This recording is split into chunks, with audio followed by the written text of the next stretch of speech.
Marwari media आप देख रहे हैं। आज है 24 अप्रैल 2024 बुधवार का दिन और हिंदू तिथि बैसाख माह की प्रतिपदा है। नजर डालेंगे आज की बड़ी खबरों पर। शुरुआत करेंगे देश की बड़ी खबर के साथ। बड़ी खबर, प्रधानमंत्री नरेंद्र मोदी ने एक बार फिर कहा है कि देश में आरक्षण कभी खत्म नहीं होगा।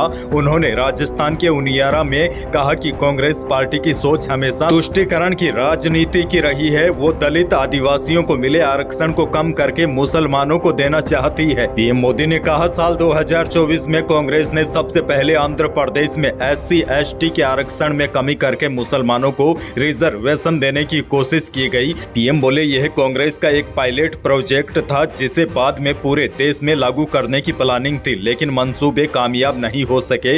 इसके बाद 2011 में फिर से देश में इसे लागू करने की कोशिश की गई। कांग्रेस ने संविधान की परवाह नहीं की, लेकिन हमने ऐसा नहीं होने दिया। पीएम मोदी ने सवाल पूछा है, क्या कांग्रेस अब देश की जनता को वादा करेगी कि वो उस आरक्षण को मुसलमानों में नहीं बांटेगी? पीएम मोदी ने कांग्रेस पर राजस्थान से जमकर हमले बोले। पीएम ने कहा कि कांग्रेस राज में तो हनुमान चालीसा पढ़ना भी गुनाह हो गया है। पीएम बोले, कर्नाटक में इसलिए एक युवक को भी पीटा गया। खैर, आगे बढ़ जाते हैं। बड़ी और राहत भरी खबर है। लंबे समय के बाद सोने और चांदी के भाव में अब गिरावट आनी शुरू हुई है। सोने और चांदी की कीमतों में 23 अप्रैल को भी गिरावट देखने को मिली। India bullion and jewellers association के अनुसार 10 ग्राम 24 कैरेट सोना 1134 रुपए सस्ता होकर 71,741 रुपए हो गया और 22 कैरेट सोने की बात करें जिससे जेवरात वगैरह बनते हैं, इसकी कीमत अब 65,715 रुपए पर आ गई है और 18 कैरेट सोने के भाव 53,806 रुपए हैं। यह मैंने आपको दिल्ली के भाव बताए। वैसे राजस्थान और दिल्ली में सोने और चांदी के भाव में कोई ज्यादा फर्क नहीं रहता।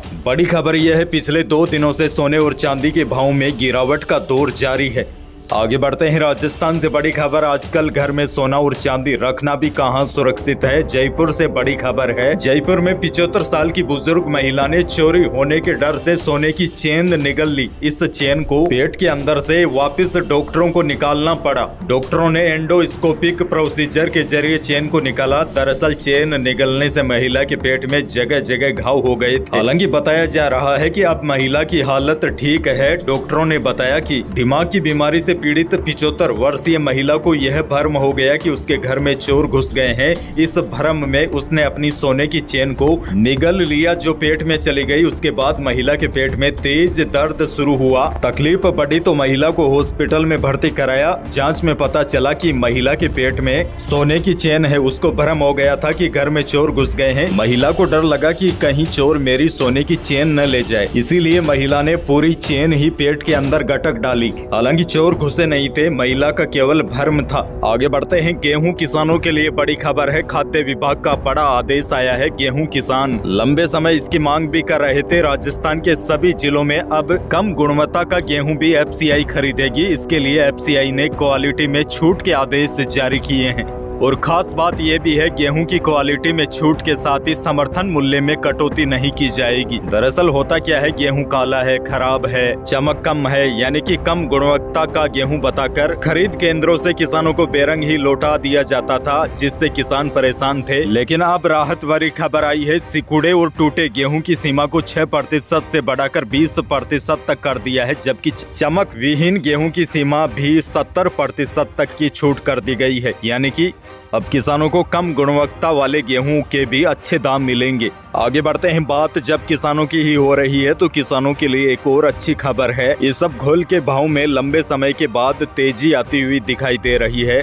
नोखा मंडी की बात करें तो नए इसबगोल के न्यूनतम भाव 11,000 और अधिकतम भाव 13,800 रुपए के रहे। दरअसल नोखा की मंडी में इसबगोल काफी पिट गई थी, लेकिन अब 14,000 रुपए की ओर भाव जा रहे हैं। बीकानेर की मंडी में भी इसबगोल 12,700 रुपए प्रति क्विंटल पहुंच गई है। आगे बढ़ जाते हैं। कोटा से बड़ी और दुखद खबर है। शादी का माहौल था, नाच गाने चल रहे थे, लेकिन शादी से कुछ घंटे पहले ही दूल्हे की मौत हो गई। कोटा से बड़ी खबर है। एक होटल में शादी की रस्में चल रही थी। परिवार के लोग हल्दी के बाद दूल्हे को नहलाने ले जा रहे थे। इसी दौरान दूल्हे का हाथ पोल पर लग गया और दूल्हा अचेत होकर गिर गया। परिजन तुरंत MBS हॉस्पिटल ले गए, जहां इलाज के दौरान दूल्हे की मौत हो गई। दूल्हे का हाथ जिस पोल पोल पर लगा उसमें करंट बह रहा था, यानी कि दूल्हे की मौत करंट की वजह से हुई। और दूसरी तरफ लड़की वाले भी शादी की तैयारियां कर रहे थे, लेकिन जब इस घटना का पता चला तो दुखों का पहाड़ टूट पड़ा। आगे बढ़ते हैं। बाड़मेर में पूर्व विधायक अमीन खान को कुछ लोगों ने जान से मारने की धमकी दी, जिसके बाद अब राजस्थान पुलिस जांच पड़ताल में जुट गई है।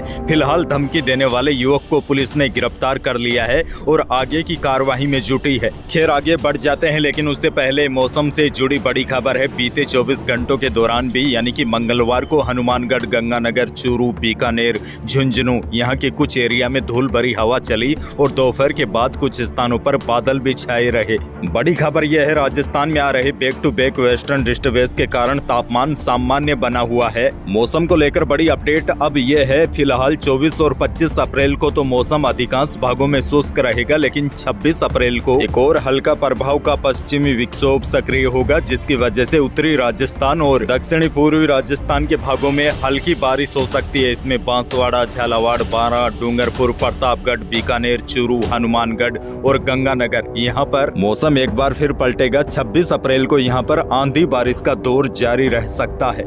आगे बढ़ जाते हैं। जोधपुर से बड़ी खबर, बॉलीवुड एक्टर्स और हिमाचल प्रदेश की मंडी लोकसभा सीट से भाजपा प्रत्याशी कंगना रनौत ने जोधपुर में रोड शो किया। कंगना ने यहां जोधपुर लोकसभा सीट से भाजपा प्रत्याशी गजेंद्र सिंह शेखावत के समर्थन में रोड शो किया और इससे पहले उन्होंने पाली में भी रोड शो किया। पाली में भाजपा उम्मीदवार पीपी चौधरी ने मारवाड़ी साफा पहनाकर कंगना का स्वागत किया। कंगना के रोड शो में भारी भीड़ देखी गई। बहरहाल आगे बढ़ते हैं। बड़ी खबर देखिए, मध्य प्रदेश बोर्ड की ओर से कक्षा 10वीं और कक्षा 12वीं का रिजल्ट आज शाम 4 बजे जारी किया जाएगा। और बड़ी खबर तो यह है, राजस्थान बोर्ड 10वीं और 12वीं की परीक्षा में शामिल होने वाले छात्रों का भी इंतजार खत्म होने वाला है। Rajasthan board of secondary education की तरफ से मैट्रिक और इंटर का रिजल्ट जल्द जारी होने वाला है। मीडिया रिपोर्ट्स की माने तो राजस्थान बोर्ड की तरफ से रिजल्ट तैयार किया जा रहा है। जल्द ही रिजल्ट की तारीख घोषित की जाएगी। वैसे सूत्रों की माने तो राजस्थान बोर्ड 10वीं और 12वीं का रिजल्ट मई के दूसरे सप्ताह में जारी होने की संभावना है। आगे बढ़ते हैं। बड़ी खबर, नागौर से इंडिया गठबंधन के उम्मीदवार हनुमान बेनीवाल ने पूर्व सीएम अशोक गहलोत के बेटे वैभव गहलोत के समर्थन में सभा की।